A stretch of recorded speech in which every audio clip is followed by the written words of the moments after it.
Bonsoir à tous, c'est moi, Bob le Fou, le grand frère de Brice Cloutier, Oligui Nguema. Je suis désolé, mon petit frère, je viens encore t'interpeller. Tu es président du Gabon, n'est-ce pas?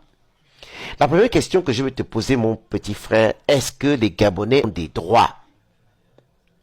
Est-ce que le CTRI ou les militaires sont au-dessus des droits? Sont au-dessus de la loi? Cette question, je la pose également au ministre de la Justice, M. Paul-Marie Gondjou. Et je veux encore aussi poser cette question au patron du B2, au tout puissant patron du B2. Je vous relate des faits. La compatriote derrière moi, c'est l'infirmière Aïcha. Tout le monde connaît notre compatriote qui se bat pour les victimes de 2016. Parce qu'elle était infirmière présente pendant l'attaque du QG de M. Jamping. Aïcha a vu des Gabonais qui sont morts dans ses bras. Aïcha, aujourd'hui, s'occupe et accompagne les parents des victimes de 2016. Aïcha se bat auprès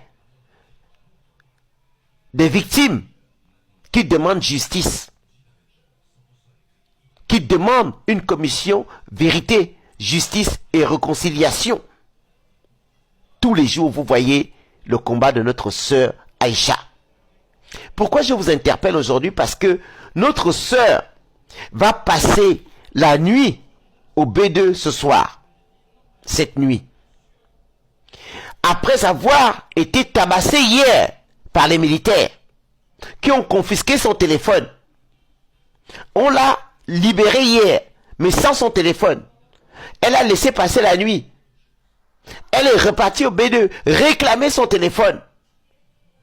Là-dessus, on colle un motif à Aïcha en disant que cette dame, devant les militaires, on dit qu'elle a cassé le pare-brise ou le rétroviseur de l'armée. On est en train de coller un motif à Aïcha. Voilà pourquoi on va la garder tout le week-end. Cette femme, avec tous les problèmes de santé qu'elle a, va dormir au B2. Dans quelles conditions? Comment Aïcha se retrouve là-bas? Je vous explique l'histoire.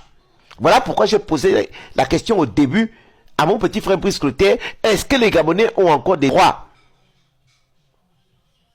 Ministre de la Justice, au patron du B2.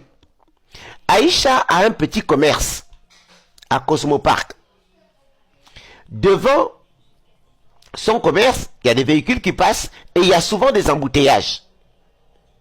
Mais on dirait que quand il y a des embouteillages, s'il y a des militaires dans la file, eux, ils ne veulent pas faire l'embouteillage. Voilà comment le camion de l'armée se téléporte brutalement sur le trottoir, bousculant les patients, les compatriotes gabonais, j'ai dit les patients, les compatriotes gabonais qui attendaient le taxi devant la boutique d'Aïcha. Ces compatriotes de panique rentrent tous dans la boutique d'Aïcha.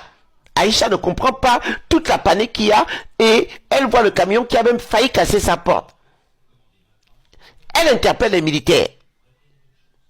Pour eux, cette compatriote n'a pas le droit de parler ou bien de hausser le ton. Voilà comment un militaire en civil qui était en moto descend de sa moto, commence à taper sur Aïcha. Balance Aïcha dans la camionnette.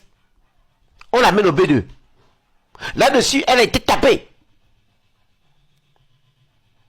On la libère, on séquestre, on prend son téléphone.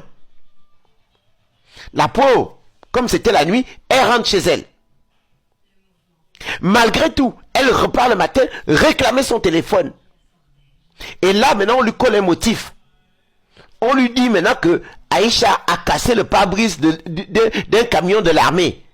Ou bien le rétroviseur. Donc vous voyez cette dame casser le rétroviseur ou bien casser le pare-brise d'une voiture de l'armée avec les militaires qui étaient dedans.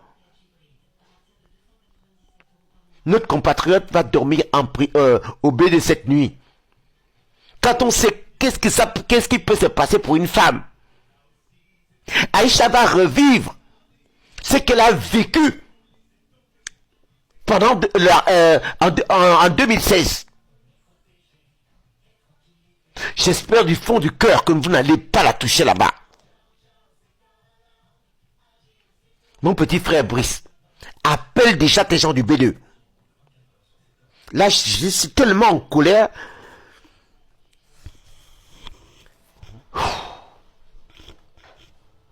Monsieur le ministre de la Justice, même s'il y a des accusations, on a le droit de mettre automatiquement une jeune demoiselle toute seule au B2 en plein week-end. Non, mon petit frère. Je pense que les premiers ennemis, ce n'est pas les activistes. Les premiers ennemis, ce n'est pas les gens qui sont même les politiciens. Les premiers ennemis que tu as, c'est les patrons que tu laisses là au B2. C'est ces militaires qui se disent maintenant tout permis.